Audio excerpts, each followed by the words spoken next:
Bonjour à tous, je suis ravie de vous accueillir dans mon autre monde pour un tag que j'ai découvert sur la chaîne de Rose au pays paranormal et des cartes. Le tag s'intitule Quels esprits se cachent derrière mes jeux. J'ai vu sa vidéo et j'ai trouvé vraiment génial et ça m'a donné l'envie de faire ce tag.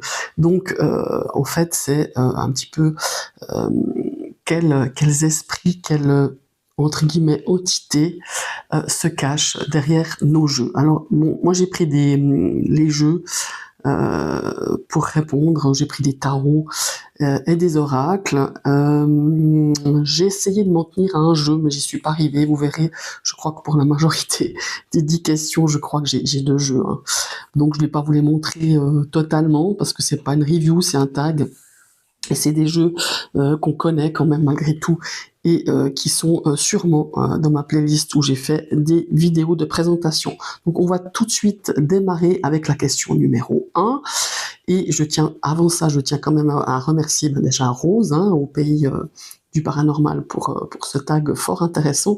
Et je vous invite, si ça vous intéresse, à y participer en me taguant et en taguant aussi Rose, parce que c'est quand même elle qui a créé ce tag et ces 10 questions. On démarre avec la question numéro 1. Le jeu qui serait un esprit sage, un petit peu le vieux guide spirituel qui donne des conseils profonds. Alors là, moi j'en ai 2, bah oui, forcément. J'ai celui-ci que j'ai ressorti, vous verrez, il y a des anciens jeux, il n'y a pas que des nouveaux jeux. L'année 2026, c'était un petit peu le challenge, j'ai décidé d'aller un petit peu mettre en avant tous ces jeux qui étaient un petit peu derrière les nouveaux qui arrivaient, ou que j'utilisais moins, parce que je me rends compte que, voilà, alors je suis pas une grande collectionneuse, j'ai pas 600 jeux, mais j'en ai quand même, je pense, passé une centaine, en tout cas. Et je trouve qu'on a tendance à utiliser soit les derniers arrivés, soit celui avec qui forcément, hein, avec qui on a plus de liens ou d'affinités. On oublie un petit peu le reste des jeux qui sont pas, hein, en tout cas pour moi, j'ai pas une immense place non plus pour les garder. Donc j'ai plusieurs endroits. Alors il y a des fois où j'en oublie certains, où tout d'un coup je vais chercher un jeu ou un livre, je me dis ah oui tiens celui-là. Donc voilà. Celui-ci, j'ai décidé de le travailler à nouveau parce que je l'ai beaucoup travaillé il y a quelques années. C'est un jeu que j'ai acheté il y a quelques années. Moi, je ne sais plus le nombre exact. Je ne sais pas si on va retrouver un petit peu la date. C'est le Fountain Tarot. Voilà, le tarot des fondations. Un jeu super sympa. J'aime beaucoup ce jeu et justement, quand je l'ai eu, je trouvais que c'était vraiment un tarot qui avait cette énergie, cet esprit justement excusez-moi, très très ancré, hein, malgré tout vous verrez avec les illustrations, mais qui donnait quand même des messages assez profonds, des messages assez sages, oui, mais vraiment avec beaucoup de profondeur, et j'ai adoré en fait. Et donc ce jeu, je crois qu'il il est de 2017. Moi je l'ai pas eu tout de suite, je crois que je l'ai eu une année après. Ça doit être 2018, maxi 2019. Donc voilà, il a un petit livret.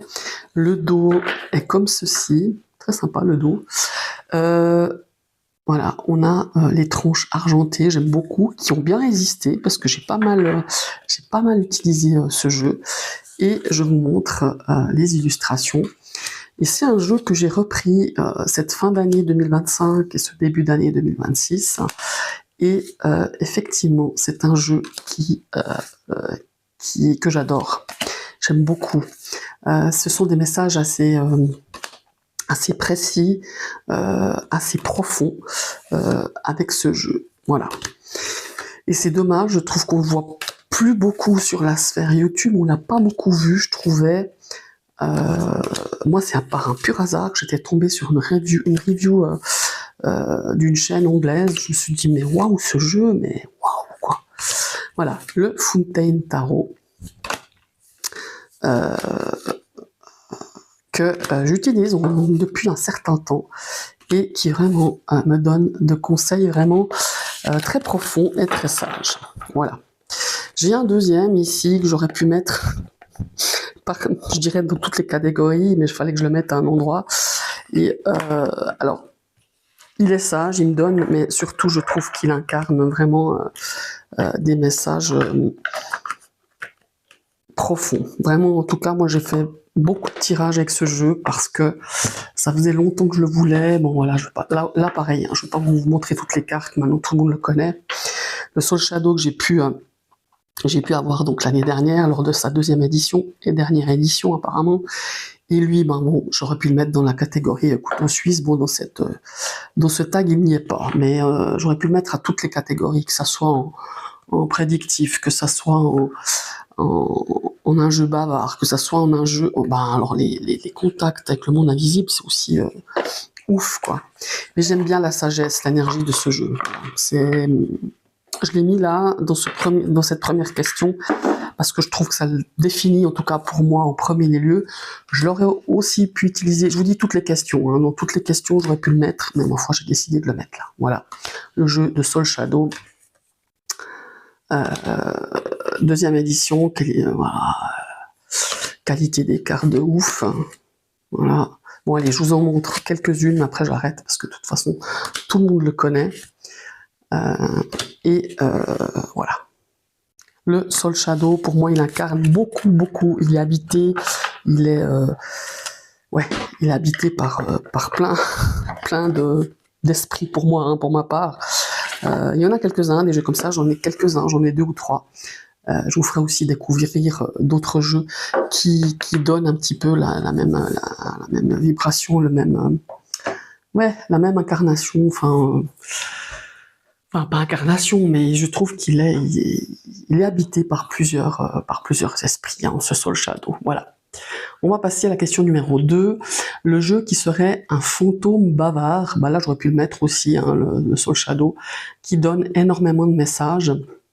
Alors c'est celui-là vous le voyez beaucoup sur ma chaîne, je vous le présente souvent. C'est vrai que j'utilise pas beaucoup, je devrais faire un peu plus de tirage de cartes avec vous, mais j'utilise en arrière-plan, je dirais. C'est un jeu qui est très bavard. Depuis le début que je l'ai eu, j'aurais pu le mettre dans la catégorie aussi avec Contact défunt, mais qui donne super bien au niveau des messages de nos guides aussi. Enfin voilà, il fallait bien le mettre à une place. Et je trouvais qu'il est, alors dans le fantôme bavard, mais il est à fond là-dedans. Voilà. J'en ai aussi 2, mais je vous présente déjà le premier, le Kala de cartes qui était donc illustré par Ingelan. Voilà. C'est un jeu que j'adore, hein, dont la boîte elle est qualitative. Voilà. Les cartes le sont aussi. Je vous montre le dos. J'aime bien parce que c'est, comme vous savez, comme s'il faut dire. C'est un format que j'adore, c'est un format petit Lenormand aux cartes à jouer. On a une tranche un peu bronze comme ceci, c'est magnifique.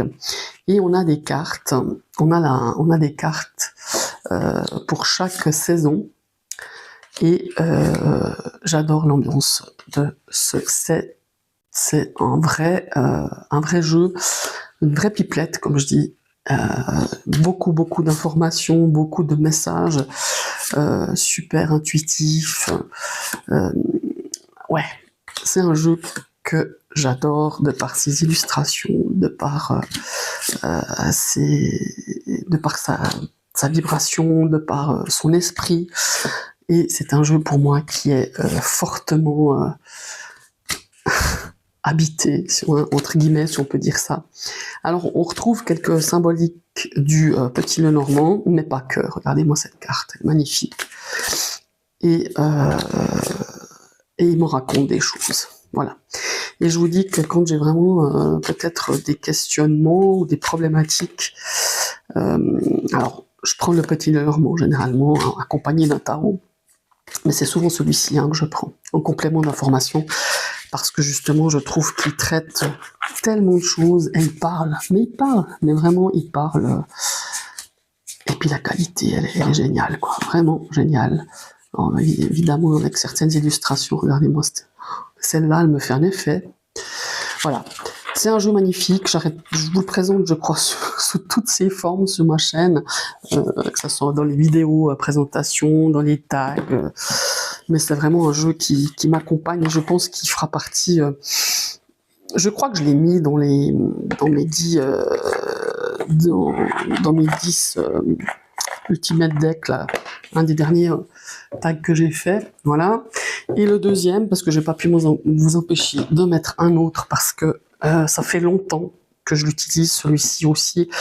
Et ça faisait un petit moment que je l'avais pas utilisé, c'est pour ça que je l'ai ressorti. Mais celui-ci, c'est aussi c'est un esprit très bavard, voilà.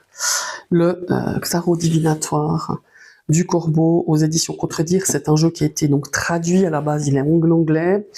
Qualité des cartes, je vais m'abstenir, mais enfin voilà, c'est pas que je vais m'abstenir, mais c'est pas ma came en termes, c'est pas un jeu, c'est pas du cardstock que j'aime beaucoup, parce que c'est brillant, parce que c'est plastifié, mais enfin il est comme ça, et je l'adore, mais j'ai coupé, il y avait un cadre orange qui me dérangeait depuis le début, je l'ai coupé, je voulais faire les tranches, mais en fin de compte j'ai jamais fait, mais je pense que je vais faire un de ces jours, je vais faire en orange, enfin on verra. Et voilà, c'est le 2 de denier. C'est un jeu avec lequel j'ai beaucoup travaillé aussi, au début que je l'ai eu, mais ça fait déjà quelques années que je l'ai. Et c'est un jeu qui m'inspire, c'est un jeu qui me parle, c'est un jeu magnifique, malgré les illustrations qui sont pas, voilà, c'est pas de la grande qualité hein, au niveau de l'imprimerie, mais pour moi personnellement, ça me parle énormément. Et on a la série, là aussi c'est un jeu qui est connu, on a la série des épées qui sont représentées souvent par des mains. Et moi, ça me parle énormément. Les mains, c'est quelque chose, je sais pas, voilà, regardez la carte du battleur aussi. Voilà, c'est un jeu, je pense qu'on trouve toujours, hein, en tout cas, si c'est pas en français, c'est en anglais. Il y a des mains, toujours, regardez la papesse. Ouais, j'ai beaucoup travaillé avec ce jeu, énormément. Et c'est un jeu qui m'a beaucoup appris, en termes d'intuition, au niveau du tarot, de l'apprentissage, enfin pas seulement de l'apprentissage, mais au niveau intuitif, au niveau, ça m'a ouvert d'autres portes au niveau de la cartomancie avec ce jeu. Bon, puis après il y a les corbeaux que j'adore, les 2 de coupe, le 3 de coupe, vraiment, voilà, j'adore. Magistif Vater, je ne sais pas si ça se dit comme ça, le tarot divinatoire du Corbeau. Voilà. On va passer à la question numéro 3. Le jeu qui serait un esprit farceur, celui qui donne parfois des réponses surprenantes ou décalées. Alors là, j'ai pas hésité. J'en ai pris un direct. Alors j'en aurais pu prendre au moins 10, hein, parce que j'ai plein de jeux qui sont décalés. Et c'est celui-ci parce que je l'adore ce jeu, et c'est vrai qu'il m'a beaucoup fait rire parce que il m'a donné des réponses que je m'attendais pas, des réponses drôles, de la répartie comme je dis. Et c'est le Santa Muerte, tarot de Fabio Listrani aux éditions Scarabeo. Le dos est comme ça. Et vous verrez, alors bon, il y a des illustrations qui sont très drôles, donc voilà, mais il a un esprit très décalé. En tout cas, il est habité par un esprit décalé. C'est pas on pourrait croire, parce qu'on a des squelettes de partout, tout ça, que c'est un peu un humour noir. Alors pas que, il y a ça, mais il te surprend. Moi, il m'a surpris beaucoup de fois par ses réponses. Et puis j'aime bien ce côté Santa Muerta, cet esprit de ces pays latinos où la mort est colorée, où ils ont une approche différente hein, de la mort. Alors je dis pas que c'est mieux chez eux, loin de là, hein, mais voilà, c'est différent, c'est coloré, regardez-moi la carte du Hiérophante. Mais voilà quoi, moi j'adore, c'est bon, alors du fait qu'il a déjà des illustrations, je pense, décalées, ça aide aussi, mais pas que. Je me rappelle que j'avais eu un dialogue avec ce jeu au sujet d'une situation, mais pas pour moi, c'était pour une personne, pour une copine, une amie, et en fait, ça nous a permis d'avoir une perspective totalement surprenante par rapport à une situation quand même assez sérieuse, mais qu'on avait, voilà, que cet ami n'avait pas, euh, ouais, n'avait pas dans son optique, quoi, et ça a permis de voir la situation d'un angle tout à fait différent, qui nous a surprises malgré tout, elle et moi.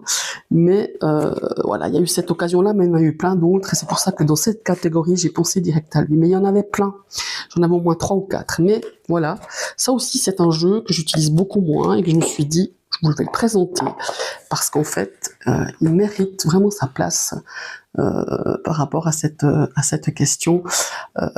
Il mérite sa place dans cet esprit vraiment farceur. Voilà. Le Santa Muerte de Fabio Listrani. Voilà. Le jeu qui serait un médium, alors là c'était compliqué parce que celui que j'utilise en contact F1, bon moi je fais des contacts F1 pas forcément avec les cartes, hein, je suis plutôt voilà, mais quand j'en fais ça m'arrive pour la chaîne parce qu'on me l'a demandé. J'en ai 2 là aussi. En ce moment, je travaille avec 2 parce que j'aurais pu vous présenter, mais elle l'a déjà présenté justement, Rose. Le tout premier que j'ai utilisé, c'est quand même celui de d'Alcide, hein, le jeu qu'elle a présenté, l'oracle d'Alcide. Non, je sais plus comment ça s'appelle. Les cartes d'Alcide, de Nathanaël. Mais bon, celui-là, c'est vrai que c'est le premier que j'utilisais quand je me suis familiarisé au contact des fins avec les cartes. Mais en ce moment, je travaille avec ces deux-là. Ça fait pas longtemps que je les ai, ces jeux. Hein. Le Terra Volatile. Alors lui, il est incroyable. J'ai fait, la première fois que j'ai utilisé, bon, je l'ai interviewé. Là, j'ai compris où on allait déjà. Et puis après, j'ai fait d'autres tirages. Et justement, il y a eu vraiment un message avec le monde de l'au-delà, le monde invisible, qui a été vraiment très puissant. Et mais ça m'étonne pas parce que quand je l'ai eu entre les mains, j'ai senti tout de suite qu'il y avait un truc à faire là. Mais bon, voilà, je l'avais interviewé, ça m'avait répondu à ce que je pensais. Mais là, c'est vraiment ce jeu est il est magnifique, il a une puissance. J'aurais pu le mettre dans la catégorie, dans la dernière catégorie, parce que ça parle d'un jeu qui a l'esprit très puissant. J'aurais pu le mettre dans cette catégorie-là. Mais celui-ci, en dialogue avec le monde invisible, il est vraiment le messager incroyable. Ce jeu est ouf. Il y a longtemps que je voulais aussi me le procurer. Je suis jamais tombé au bon moment. Je suis jamais tombé. Voilà. Et puis l'année dernière, il refaisait une édition. Je sais pas combienième édition c'est. Oh, je sais pas. Mais en tout cas, il était réédité, enfin réimprimé plutôt l'année dernière. Et bah voilà, je l'ai pris. En divination, il est ouf, hein, celui-là aussi. Enfin, en projection aussi. Ouais, c'est vraiment. Et je vous dis, en médiumnité, il est incroyable. Voilà. Donc ça, c'est là aussi, je pense que beaucoup le connaissent, le Terra Volatile. Je me suis acheté aussi le bouquin qui va avec, mais pas le gros pavé là, qui était magnifique hein, d'ailleurs, mais ça prenait une certaine place. Et puis je voulais un truc beaucoup plus basique, donc j'avais pris. Je l'ai pas là, je l'ai dans ma bibliothèque. Donc le Terra Volatile est un jeu que j'ai depuis quelques 15 jours, où je vous ai encore pas présenté. C'est le Location Tarot que j'ai voulu depuis la première fois que je l'ai vu sur une vidéo anglaise, et bah, je l'ai pas eu. Donc ça c'est la seconde édition qui qui est mise en vente chez Aura Quinzel. C'est un jeu d'Extini, hein, donc bon là ça va être compliqué pour vous le montrer parce que pour ceux qui le connaissent, ils vont comprendre. C'est un jeu où donc c'est un Rider White Smith. Hein. C'est un jeu où on voit les personnages quand on penche comme ça un petit peu la carte. Mais je ne vais pas réussir à vous faire voir, je pense. peut-être sur celle-ci pour la grande prêtresse. Je sais pas si vous voyez, on la voit ici en fond là. C'est un hologramme un peu. Et voilà, on voit seulement quand on bouge la carte, on voit les personnages. Donc, alors celui-là, punaise, il a une puissance aussi, avec justement, en médiumnité, je le trouve incroyable. Mais pas que, hein, je l'ai testé pour d'autres problématiques, d'autres questions, et il est quand même incroyable. On a une carte supplémentaire ici, où on a le consultant, ou la voyante, ou le cartomancien, enfin peu importe. Ah oui, moi ça c'est le numéro, j'ai le 454 du jeu. Alors bon, ça a été vraiment un investissement hein, quand même, c'est un jeu qui est quand même pas donné, mais j'avais envie depuis longtemps de l'avoir, et je suis pas sûre qu'ils le rééditeront. Donc quand j'ai vu que chez Oracle Inzel, elle l'avait, j'ai pas hésité. Franchement, j'ai pas hésité et j'en suis ravie. J'adore ce jeu et je vous ai pas montré quand même la tronche qu'il a, mes amis. Wow, cette espèce de rouge pailleté. Bon, après, je sais pas dans la mesure, à force d'utiliser, mais je m'en fiche complètement. Les jeux, s'ils viennent un petit peu abîmés de par ces tronches ou de par, c'est parce qu'on a un lien avec ce jeu et qu'on dialogue et qu'on a quelque chose qui se passe entre nous. Donc voilà, pour la médiumnité, pour les contacts défunts, avec le monde invisible, celui-là, il est vraiment, c'est mon gros coup de cœur. Hein. Ça va être un de mes gros coups de cœur. Il y en aura d'autres. J'attends 2 ou 3 jeux là que je vous montrerai. C'est un de mes gros coups de cœur de cette année 2026. Ça fait longtemps que je le voulais. Le Location Tarot de Spirit of Place. Voilà. On va passer à la question numéro 5, le jeu qui serait un gardien, celui qui protège ou qui donne des messages très puissants, très sérieux aussi. Ça aussi, si vous suivez ma chaîne, vous ne serez pas étonnés, c'est le Baresca Tarot. Ça m'embête toujours de vous le présenter, pas parce que ça m'embête de vous présenter, parce que je le trouve magnifique, je le trouve incroyable, je le trouve... il a plein de qualités aussi, c'est qu'il est plus disponible parce que Baresca Studio, la créatrice, a fermé sa boutique pour des raisons, je crois, personnelles. Voilà, elle devait s'occuper d'un membre de sa famille, elle pouvait plus se consacrer à 2 choses en même temps, c'était trop prenant. Et moi, j'ai vu 1 mois avant qu'elle ferme sa boutique, j'ai pu avoir ce jeu. Je voulais son oracle, mais il était épuisé, et j'ai le Petit Lenormand. Ce jeu, il est incroyable, et je le sens vraiment, il y a vraiment cet esprit de gardien, de messager bienveillant. Alors, il donne aussi des choses, pour te remettre à ta place, il te remet aussi à ta place. Hein. Ça, il n'y a pas photo, mais il a, je sais pas, il a cette... Et puis, il a plein de symboliques, il est riche en symboles. En plus, il a un format extraordinaire, parce que c'est un format à peine plus gros, je crois, qu'un Petit Lenormand, si je me trompe pas. J'adore le dos, voilà. Et j'adore la créatrice, ce qu'elle a créé avec c'est du photomontage, hein, mais elle a pris plein de symboliques, ça paraît un peu chargé comme ça, quand on le voit.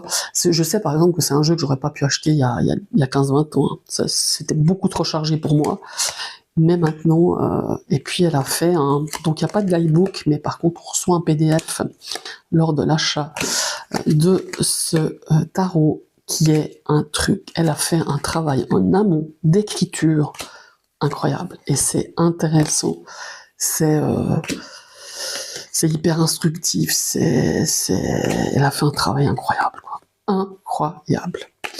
Et je me réjouis, j'espère qu'un jour elle créera à nouveau des jeux, qu'elle rouvrira sa boutique, parce que je pense qu'elle a un tas de choses à nous transmettre au travers de ses créations. Ou en tout cas, sans hésitation, je l'ai mis, j'en avais aussi plein d'autres, hein, mais là je me suis tenue à celui-ci, celui qui protège et qui donne des messages très sérieux, très profonds. Aussi le Baresca Tarot de la boutique Baresca. Voilà, Baresca Studio, malheureusement qui n'existe plus. La question numéro 6, le jeu qui serait un esprit mystérieux, celui que je trouve difficile à interpréter. Et celui-là, moi j'en avais un ou deux, hein, mais j'ai choisi celui-ci parce qu'effectivement, je m'étais lancée peu de temps après que je l'ai eu, parce qu'en fait, c'est mon ami qui l'avait chiné dans une brocante et qui m'a dit, je suis sûre qu'il va te plaire. Effectivement, il va me plaire. Il m'a plu et il me plaît toujours, hein, mais par contre, c'est compliqué. Bon, déjà, c'est des grandes, très très grandes cartes. Et j'ai travaillé un petit peu avec ce jeu, puis après, ben, j'ai passé à autre chose, et en fait, ça reste un petit peu quelque chose pour moi, comment est-ce qu'il faut dire, un peu difficile à interpréter. Alors, pour pas toutes les cartes, parce que il y a des cartes qui sont, voilà, tout de suite, on se plonge dans la, je sais même pas si j'arrive à aller voir, ouais, on se plonge dans la, mais il y a des cartes où c'est un peu plus compliqué. Et voilà, le tarot Karl Rohrig, là, il est en allemand. Je crois qu'il est en anglais. Je crois pas qu'il est en français. Mais il y a plein de symboliques. Il y a, voilà, il y a de l'astrologie là-dedans. C'est très particulier, mais je trouve qu'il est hyper intéressant. Mais vraiment hyper intéressant. Mais pour moi, ça reste difficile de l'utiliser. Ça reste difficile de l'appréhender parce que j'ai pas approfondi non plus j'adore, ça c'est celle qui est sur la boîte, j'adore aussi ce... Vous voyez, on a de l'astrologie, on a on a des runes, on a de la symbolique, voilà. Il y a beaucoup de symbolique, beaucoup de symbolisme, pardon. Et voilà, bon, alors je pense qu'il faudrait que je prenne le temps de le travailler, mais je l'ai pas pris, et ça reste, voilà, c'est pas un jeu où tu te dis, oui, alors on peut l'utiliser à l'intuitif, hein, mais tu te dis, ah bah tiens, c'est vrai que je le connais pas tellement, mais il y a pas de problème, je vais faire des tirages avec. Non, bon, déjà, tu fais pas des gros tirages, hein, avec des cartes comme ça. Donc voilà, celui-ci, il a vraiment cet esprit mystérieux. Pour moi, c'est un mystère, parce que il demande à travailler. Je pense que ça demande énormément de temps. Voilà, même si on a un petit livret explicatif qui est là au fond, mais je crois que ça reste quand même relativement... ouais, là, ce serait vraiment un jeu à traduire et à travailler. Mais je m'en sépare pas parce que je le trouve vraiment super intéressant, mais pour moi, il reste mystérieux du fait que, bah voilà, j'ai pas pris le temps... mais je le prendrai un jour, mais en même temps, j'ai pas envie de m'en séparer. Voilà, le Rohrig Tarot pour cette question numéro 6. On passe à la question numéro 7. Le jeu qui serait un enquêteur du paranormal. Alors là aussi, j'en ai plusieurs, mais j'en ai pris un, parce qu'avec lui, alors je fais des enquêtes paranormales, mais je fais aussi des tirages pour retrouver des objets, pour retrouver certaines choses, et je trouve qu'il est incroyable ce jeu. C'est le Monarque Lenormand. Je vous ai quand même présenté un Lenormand, je crois, dans ce tag. J'aurais pu vous présenter d'autres, mais j'ai essayé, voilà, d'être le plus, voilà, d'être sage avec le petit Lenormand. C'est un jeu que j'ai acheté à une de mes amies, qui était à l'époque, qui avait une chaîne YouTube. Et je crois qu'elle l'a acheté sur Etsy. Alors donc on a 70 cartes, si je ne me trompe pas, et on a les 36 premières, ce sont les symboliques. C'est un petit Lenormand avec une extension de à peu près le double de cartes. Et il s'est avéré qu'un jour, comme ça, je me suis dit, bah, tiens, une amie avait garé un truc assez important, je dirais précieux. Et moi, je travaille beaucoup avec le pendule, et je voulais apporter un peu plus de... je voulais un petit peu approfondir, même qu'avec le pendule, j'ai tous les trucs pour chercher un objet, pour définir, enfin bon bref. Mais je me suis dit, tiens, il était au bord, il était sur mon bureau, parce que j'avais utilisé pour un tirage autre. Je me suis dit, tiens, je vais prendre celui-là. Mais incroyable, j'ai pu vraiment enquêter, chercher, et ça a bien abouti. Alors, je pense pas que grâce à lui, parce que j'avais fait aussi avec le pendule, je dirais que ça confirmait, ça donnait un peu plus de détails. Et je me suis mise un petit peu à utiliser dans ce cadre-là. Alors moi, je fais pas de tirage pour les enfants disparus, pour les gens disparus, des trucs comme ça. Hein. Je fais pas de tirage, je fais pas de... à part si on me demande, hein, ou c'est quelqu'un que je connais, ou ça fait partie de ma famille ou de mes amis, ou tout d'un coup, bah voilà, un coup j'ai mon ami qui m'a dit, ah voilà, ma grand-maman s'est éloignée de la maison, elle souffrait de problèmes de mémoire, et voilà, et je l'ai fait. Et je le fais. Mais par exemple, par rapport à l'actualité, par rapport à des trucs comme ça, je fais pas. Je me suis amusé un temps comme ça, mais juste comme ça. Je me rappelle que Yana faisait des tirages justement sur des enquêtes, je trouvais drôle, mais bon, voilà, j'ai pas, voilà, c'est pas mon truc principal. Mais en tout cas, j'ai fait plusieurs tirages pour retrouver des choses, des objets principalement, et j'ai trouvé qu'il était vraiment top du top, à part qu'on peut faire du prédictif aussi, le Monart, le Normand, sur Etsy, je crois que je l'ai vu il y a pas longtemps, hein, je pense que, voilà, il est mais vraiment génial, vraiment génial. Il y a d'autres jeux hein, que j'aurais pu mettre, mais voilà, celui-ci, pour moi, il est top. Donc voilà, question numéro 8, le jeu qui serait un ancien esprit de sorcière. Alors ici, qu'est-ce que j'ai pris? Ah oui, là c'est pareil, j'ai ressorti ce jeu parce que je le trouve hyper connecté au rituel, à la nature. C'est le tarot du royaume caché de Julia Jeffrey et de Barbara Moore. C'est un jeu qui était introuvable, qui est toujours introuvable en français, je crois, et que j'avais acheté, pareil, je l'avais trouvé sur brocante. Il est quand même un peu abîmé, hein, à un prix défiant toute concurrence. Bon, après, la boîte n'est pas en super bon état, mais je m'en fiche. J'avais envie de ce jeu. Et je l'avais envie en français parce que j'adore Barbara Moore, comme elle écrit. Et ce jeu, je l'avais pas mal utilisé et j'avais acheté par la même illustratrice, si je ne me trompe pas, mais je pense que c'est elle. C'est le Tarot des sorcières qui est sorti l'année dernière et que j'ai prêté, que je peux pas vous montrer et que par la suite, je vais offrir à la personne que je l'ai prêté parce qu'elle a l'air vraiment accro de jeu et moi, j'ai pas accroché. Pourtant, il est magnifique, hein, le tarot des sorcières. Je crois que Rose de la chaîne qui a créé le tag, elle l'a présenté justement en dernière position parce qu'elle elle le trouvait, et il est très puissant, hein, c'est vrai. Mais celui-là, je le trouve très doux. Je le trouve très connecté aux animaux, à la nature, et j'ai beaucoup travaillé avec ce jeu quand je l'ai eu, et je l'ai travaillé un peu moins. Regardez le 10 d'épée, comment il est. Là aussi, hein, regardez ses yeux, tout ça. Par contre, on a beaucoup plus de douceur ici, de convivialité que ce 3 de coupe. Mais il y a des elfes. Mais je trouve qu'il est quand même pas trop perché, parce que des fois, on a des jeux... moi, j'ai de la peine. Hein. Regardez ce 9 de bâton, comment il est. Ouais, je trouve que ces illustrations, elles sont magnifiques. Elles sont habitées par un ancien esprit de la nature, justement. Justement par un druide, voilà, je le trouve magnifique, vraiment magnifique. Je crois que le coffret existe toujours en anglais, hein.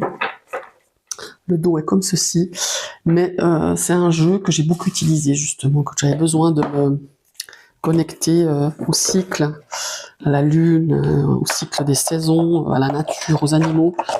Et je trouvais vraiment intéressant de vous le présenter parce qu'il est vraiment habité par cet esprit-là. Et j'en ai un deuxième que je voulais, si je ne me trompe pas, évidemment, c'est celui-ci. Là aussi, j'en aurais d'autres, mais celui-ci parce que je l'ai reçu il n'y a pas longtemps et que je trouve splendide. Ce sont évidemment Anatolian, le duo Anatolian et Avalon Cameron. Bon, Anna a dessiné, Avalon a fait le guidebook qui est incroyable, hein, je dois dire. On peut faire du journaling, il y a les correspondances d'astrologie et en numérologie.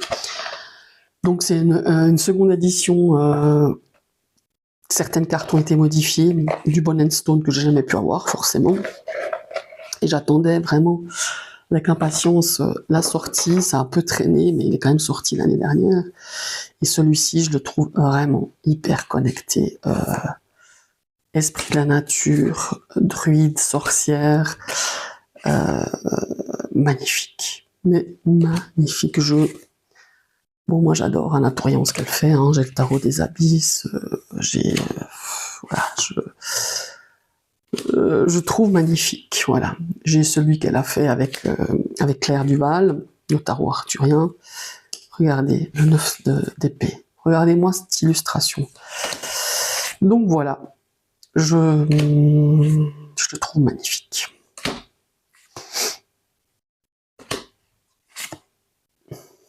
Voilà, le Bonnet Stone Earth Flash Tarot d'Anna Tourion et d'Avalon Cameron. Voilà. Maintenant, on arrive, je pense, à l'avant-dernière question. Oui, c'est ça. Le jeu qui serait un ancien esprit... Ah non, le jeu avec un esprit lumineux, un jeu toujours positif. Bon là, j'en avais plusieurs aussi. Je me suis focalisé sur un que j'adore, vraiment. Que je vois pas beaucoup non plus sur Facebook, sur la sphère YouTube. Là, j'ai la version, en fait, c'est la version auto-publiée que j'ai eu une occasion là sur un site de revente. La personne n'avait vraiment pas accroché, donc j'ai l'auto-publié et je me suis racheté l'exemplaire qui est sorti en mass market, qui a encore une meilleure qualité, je trouve, au niveau des cartes, au niveau de l'épaisseur des cartes. C'est le Unfolding Pas de Tarot. C'est un jeu que j'adore. Lumineux, positif, mais bon, quand il doit te mettre quand il doit te donner une réponse, voilà, qui doit te donner parfois, hein, on a parfois des réponses qu'on n'a pas envie d'avoir, mais il te les donne, hein, mais par contre, je le trouve hyper lumineux dans son énergie. Ouais, bon, déjà le dos, je le trouve superbe. Très bonne qualité, hein, même l'auto-édité, mais je trouve que la version mass market, je pense que les cartes sont à peine plus épaisses. J'avais fait si vous intéresse, si vous ne connaissez pas, j'avais fait une review il faut dire, pas de confrontation, où on fait deux jeux pour comparer, comparative entre les deux éditions. Moi, je l'adore ce jeu. Et c'est vrai que quand j'ai besoin d'un bon coup de jus, comme je dis, positif, et ben je prends celui-ci. Il est juste magnifique, je trouve qu'il est super beau. Je vous ai pas donné la créatrice, hein. Bien sûr c'est Athènes Noctua, hein. Vraiment, je le trouve magnifique. Et j'utilise énormément quand j'ai besoin de positivité, qu'on me donne un petit peu de lumière par rapport à mes questionnements, par rapport à un travail que je dois faire, et ben je prends celui-là. Alors il y en a plein d'autres, je pense que j'aurais pu vous en présenter 3 ou 4, mais celui-ci je vous le présente parce que je me rends compte qu'il est passé quasi inaperçu. Après bon, tant mieux, hein, s'il plaît pas à tout le monde, mais je le trouve vraiment génial, vraiment. Regardez la carte, du fou. J'adore les couleurs, l'expression des personnages, même si vous voyez comme des cartes lourdes comme ça, je le trouve vraiment splendide, quoi. On a toutes sortes de personnages de toute origine. Je le trouve vraiment vraiment magnifique. Je trouve que c'est un tarot qui est très très très très beau, en tout cas pour moi. Évidemment, ce n'est toujours que mon avis, un avis personnel, mais je trouve qu'il est hyper positif. Moi, je l'adore. Je l'aime beaucoup. Voilà. Et puis, on arrive enfin à la 10e question. Le jeu qui serait l'esprit le plus puissant. Alors là aussi, j'en avais, je pense que j'en avais 6-7. Et j'ai pris deux oracles. J'aurais pu vous présenter 2 tarots, mais là, j'ai fait mon choix. Celui-ci, l'oracle d'Estée. L'oracle d'Estée, c'est quelque chose d'incroyable. Ce jeu, j'en suis quand même au début de l'apprentissage. Comme je l'ai dit dans une autre vidéo, Anaëlle a fait des cours, donne des cours, je crois. Elle a un lien, d'ailleurs, elle l'a démontré sur son dernier tag. D'ailleurs, je l'ai mis en commentaire. je trouve qu'il a une puissance, le jeu, ce jeu-là, le jeu de Catina. Je trouve il a une puissance incroyable. J'aurais pu le mettre aussi dans l'esprit médiumnique, hein. Médium, parce que là pareil, je suis en train de travailler avec lui, hein. Voilà, je pense que c'est un travail qui va durer quelques années parce que je travaille pas mal de jeux en même temps, donc on peut pas être partout, mais il est au niveau médiumnique, je trouve très fort. Bon, là n'est pas la question, je le trouve hyper puissant. Il a une puissance que j'aurais jamais imaginé trouver dans ce jeu. Je l'ai acheté neuf, hein, j'ai le livre, hein, mais il faudrait que je le traduise. Mais j'essaye de pêcher ici et là quand je comprends pas les cartes, sur internet, il y a de quoi faire, hein, même il faut traduire. Il y a des groupes Facebook, hein, qui travaillent ce jeu, principalement grec, hein, et puis turc. Mais c'est vrai que il a une puissance incroyable. Et moi, il m'impressionne. Et je pense qu'il est habité par ça, par cette énergie très puissante de Catina, qui est incroyable. Voilà. J'en suis à mes prémices, hein, j'avoue. Hein. On a quelques symboles du petit Lenormand aussi. Hein. Voilà. Et on a le vaisseau, on a le bateau, on a la montagne, les poissons, enfin voilà. Je pense que enfin, ouais, quand j'ai ça entre les mains, il y a une énergie qui se dégage d'une puissance, quoi. C'est pouf. La première fois que j'ai déballé le colis, j'ai regardé le livre. Déjà, le livre, je trouvais qu'il était les images, hein, parce qu'elles sont reproduites, les illustrations. Et après, j'ai touché ce jeu, j'ai fait des tirages, j'ai travaillé quelques cartes. J'en suis pas très loin. Je crois que j'en suis à une dizaine de cartes que j'ai fait des recherches et tout. Mais j'utilise, hein, je tire des cartes, je fais des tirages avec pas beaucoup de cartes, hein, je crois que je fais 6 cartes, ou 9 cartes parfois. Mais il a une puissance il a un égrégore incroyable, quoi.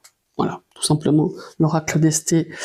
Mais je vous dis, si vous voulez plus de détails, approfondir les choses, il faut aller chez la chaîne Anaël. Elle est incroyablement liée à ce jeu, et elle pourra vous donner plus d'infos que moi. Voilà, mais en tout cas, il est régulièrement, je crois qu'il y a un revendeur ou une revendeuse, hein, je sais pas, sur Vinted, qui revend le jeu neuf avec le livre. Moi, je l'ai eu comme ça, hein, donc voilà, je l'ai eu de cette manière-là, à un prix tout à fait correct. Et parce que j'ai une longue histoire avec ce jeu, mais je vous l'ai dit dans une autre vidéo, je ne veux pas le redire là parce que ça serait trop long à expliquer. Mais voilà, le Desté, donc l'oracle Catina, et puis j'ai celui-ci. Alors celui-ci aussi, c'est une grande histoire. C'est un jeu, c'est trop long à expliquer, mais je l'ai connu il y a, je pense, une quarantaine d'années, au travers d'une personne qui tirait des cartes, qui n'était pas de ma famille, mais voilà, qui était des cousins, enfin voilà. Et elle avait ce jeu, mais bien sûr, elle avait le jeu original de l'oracle Spirit de Mariana. Elle avait vraiment l'original, hein, celui qui est très recherché, qui coûte une blinde, mais moi j'ai refusé d'acheter ce jeu à des prix exorbitants. Moi, je me suis mis des limites, je trouve que voilà. Mais évidemment, les éditions Trajectoire ont fait une édition tout à fait correcte de ce jeu. C'est l'Oracle Spirit. C'est un 32 cartes, mais qui est d'une puissance. Une puissance, ce jeu. Et c'est vrai qu'au début que je l'ai eu, je peux pas dire qu'il me faisait peur, mais tu te disais, la vache, qu'est-ce que je vais tirer comme carte et qu'est-ce qu'il va me répondre. Et en fait, c'est un jeu qui répond à tout, qui est clair, net, précis. C'est un égrégore pour moi très puissant, mais très bousculant aussi, hein, qui te remet bien, voilà, les idées en place, qui te fait ouvrir les yeux là où tu veux pas les ouvrir, qui te dit, bah ma foi, c'est comme ça et ça sera comme ça. Et effectivement, c'est comme ça. Impressionnant. Et je trouve que les illustrations ne sont pas forcément très... voilà. Bon, là, on a le consultant et le consultant, consultante, mais il a une puissance, ce jeu, que j'ai rarement ressenti. Et c'est pour ça que je l'ai mis à cette catégorie. Et par contre, j'adore l'utiliser maintenant. Mais au début, ouais, je pense que je redoutais un petit peu. Vous savez, il y a aussi le jeu de la triade qui est comme ça. Alors, de la triade, eh ben, je les mettrais dans les mêmes catégories. J'aurais pu vous présenter aussi la triade. Parce que la triade, ben, c'est aussi puissant, je trouve, comme jeu. Et celui-ci, il en fait partie, mais je voulais vous le présenter parce que je le travaille depuis quelques années. Alors, je pense que je le connais pas à fond, alors loin de là, hein, mais je le travaille et je trouve qu'il est... ouais, il y en a, hein. Il en a dans le coffre, il en a dans les tripes, comme je dis, mais quelque chose d'assez fort, enfin, puissant, même gigantesquement puissant, voilà. Et ben, parce que je trouve que c'est un jeu qu'on voit pas ou quasiment pas, et pour moi il est hyper puissant. Après j'avais un tarot, j'avais 3-4 tarots à vous présenter, mais j'ai envie de vous présenter celui-ci, parce que vraiment il a cet égrégore, cette énergie-là. Voilà. Voilà mes chers amis, j'espère que j'ai pas fait trop long. Je suis ravie d'avoir fait ce tag, et si vous avez envie de le faire, rejoignez-nous. C'est avec plaisir que je viendrai vous regarder, en tout cas, regarder la réponse que vous avez donnée à ce tag qui, je le répète, a été créé par Rose au pays paranormal et des cartes. Je vous souhaite une très très belle journée et à tout bientôt. Bye bye.